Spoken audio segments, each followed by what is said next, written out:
বিদেশেও কি আমরা ঈদের জন্য কেনাকাটা করি? দেশের মতো কি বিদেশেও এইরকম সবগুলা আছে? শাড়ি, ড্রেস এগুলা কি অ্যাভেলেবল পাওয়া যায়?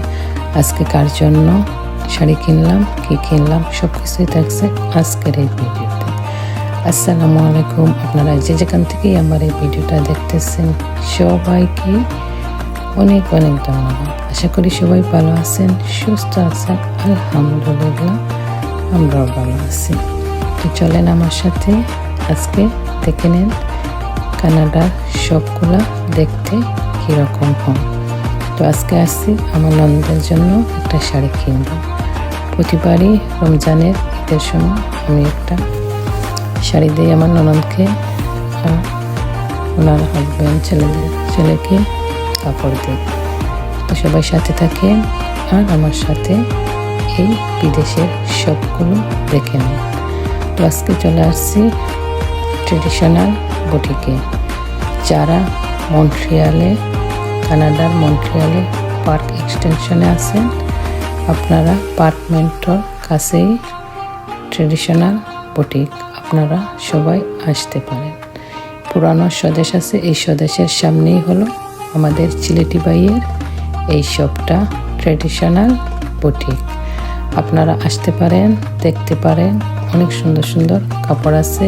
বাইয়াটা অনেক ফ্রেন্ডলি, আপনারা আপনাদের পছন্দ মতো কাপড় কিনতে পারেন। তো আমি স্টোরে আসলাম, এই যে অনেক ভিড় আছে দোকানে, তাই ভালোভাবে ভিডিও করা যায় না, তো তাই একটু ভিডিও করছি। আপনারা দেখেন, ঈদের কেনাকাটা করতে আসলে তো মাথা নষ্ট হয়ে যায়, কোনটা রেখে আপনি কোনটা নেবেন। আর এই দেশে তো কাপড় তেমন পরা হয় না, এরপরেও নতুন কাপড় না কিনলে বোঝা যায় ঈদটাই আসে না, তাই না? কারা কারা আমার মতো এরকম?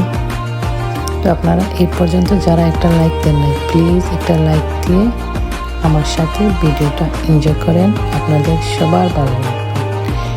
এবং আমি একটা জিনিস খেয়াল করছি, আমার ভিডিওতে 100 ভিউ হলেও দেখি লাইকটা একটু কম থাকে। প্লিজ আপনারা সবাই একটা লাইক দিয়ে ভিডিওটা শুরু করবেন, সবার কাছেই অনুরোধ থাকবে। ছেলের জন্য পাঞ্জাবি দেখতেছিলাম, ছেলে তো পাঞ্জাবি কিনবে না, বলতেছে একদিন ঈদের দিনই নামাজ পড়ে আসি, আর পাঞ্জাবি পরা হয় না মা, এত টাকা দিন পাঞ্জাবি কিনে কি করবো বলো? আমি বললাম টাকা যাই হোক, তুমি পছন্দ করলে কিনে নাও। বলে না, আমি পাঞ্জাবি কিনবো না, আমাকে টাকা দিয়ে দিও। একদিন ঈদের নামাজে যাই, আমার পাজামা পাঞ্জাবি আছে আমার, ছেলে আর পাঞ্জাবি আজকে আর কিনবে না। দেখেন এইদিকে নন্দের জন্য শাড়ি দেখতেছি, আর এখানে একটা ড্রেস দেখে আমারও পছন্দ হয়ে গেল এমনি পরার জন্য, তাই আমাদের জন্য একটা শাড়ি কিনলাম আর আমার জন্য একটা ড্রেস কিনলাম। মেয়ে কিনে ফেলছে আগে অন্য একটা জায়গা থেকে, ওই ভিডিওটা এখনও শেয়ার করি নাই, ইনশাল্লাহ করে দেব।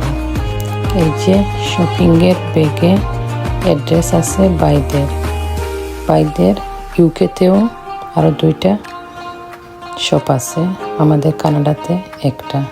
তো আপনারা যারাই কানাডা মন্ট্রিয়ালে থাকেন, যেখানেই থাকেন, আপনারা আসতে পারেন, শপিং করতে পারেন, আপনাদের মনের মতো কাপড়গুলো পেয়ে যাবেন এবং প্রাইসটাও সব দোকান থেকে একটু কমই আছে।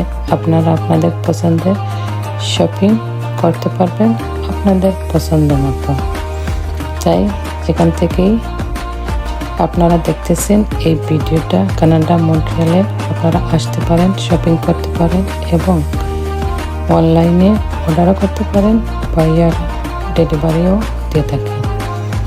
এই যে চলে আসছে বাসায়, এই যে আমার নন্দের জন্য এই শাড়িটাই কিনছে। আর এখানে একটা প্লাস পয়েন্ট হলো শাড়ির সাথে ব্লাউজটা সেলাই করা থাকে, তাই আপনাকে আর ব্লাউজ সেলাই করার জন্য টেইলার খুঁজতে হয় না। আর কানাডাতে একটা ব্লাউজ সেলাই করা অনেক দাম নেই, $50 নিয়ে যায় ওরা। আপনি শাড়ি কিনলেন $100 দিয়ে, প্লাস ব্লাউজ সেলাই করালেন আরও $50 দিয়ে, তাই না? এর থেকে এখন ভালো পাওয়া যায় এই যে শাড়ির সাথে ব্লাউজটা সেলাই করা থাকে, এই জন্য আমার এখন ভালো লাগে। আর আপনার ব্লাউজটা সেলাই করাতে হয় না, টেলার খুঁজতে হয় না। তো এটাই আমার পছন্দ হয়েছে। আর আমার ননদ একটু সিম্পল কাপড়ে পরেন, উনি তো এই যে পাথর পাথর শাড়িতে কাজ করা এই শাড়িগুলো বেশি উনি পরেন না। আর ঈদের দিন তো এখানে দেখা যায় ঈদের দিন আমরা শাড়িটা একবারই পরি, আর কখনো পরা হয়। এখন মাঝে মধ্যে কোথাও বিয়ে শাদি লাগলে তো এখানে তো বিয়ে শাদি তো আর লাগে না, দাওয়াতে গেলেও ড্রেস পরে আমরা চলে যাই। কোনো কোনো সময় দেখা যায় ঈদের দিনও শাড়িটা পরা হয় না, কাজ থাকে, এইটা কোথাও যাইতেছি না তাই পরবো কিনা। কিন্তু এই কয়েক বছর থেকে এখন আমাকে রমজানের ঈদের সময় একটা শাড়ি কিনতেই হবে, যা যাই হোক আমার একটা শাড়ি কিনতেই হবে। কোথাও যাই না যাই শাড়িটা কিনতে হবে। কিন্তু আমি জানি না কেন আমার ড্রেস পরতে ঈদের দিন ভালো লাগে না, আমার একটা শাড়ি পরতেই হবে। তাই এই কয়েক বছর থেকে আমি শাড়ি কিনি, একটা করে শাড়ি কিনি, ঈদের দিন পরেই এই আলমারিতেই আছে। আর এই যে ড্রেসটা দেখে আমার একটু ভালো লাগলো, তাই এই ড্রেসটা আমি কিনে আনছি এমনি পরার জন্য সামারে। এমনি এই যে ড্রেসটা কেমন হলো সবাই কমেন্টস করতে বলবেন না, শাড়িটা কেমন হলো আর আমাদের ক্যানাডিয়ান শপ দেখতে কেমন। প্লিজ সবাই ভিডিওটা ফুল ওয়াচ করবেন। আমি যাদের ভিডিও দেখি সবার ভিডিও ফুল ওয়াচ করে দিই।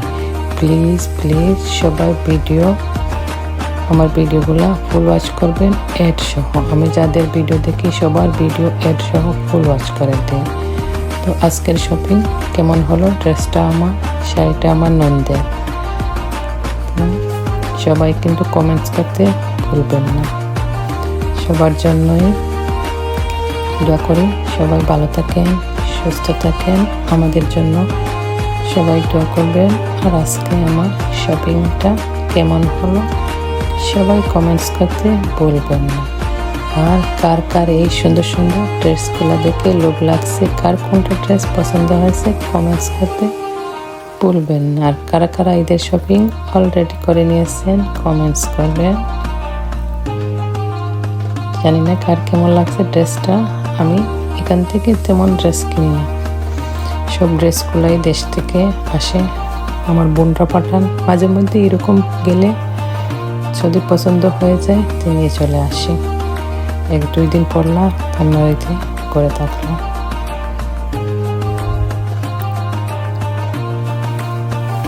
আগে তেমন ছিল না, এখন আস্তে আস্তে অনেক শপ হইতেছে। কানাডাতে প্রথম পাওয়া যেত না, কিন্তু আলহামদুলিল্লাহ এখন মনের মতো করে কাপড় পাওয়া যেত। সবাই ভালো থাকেন, সুস্থ থাকেন।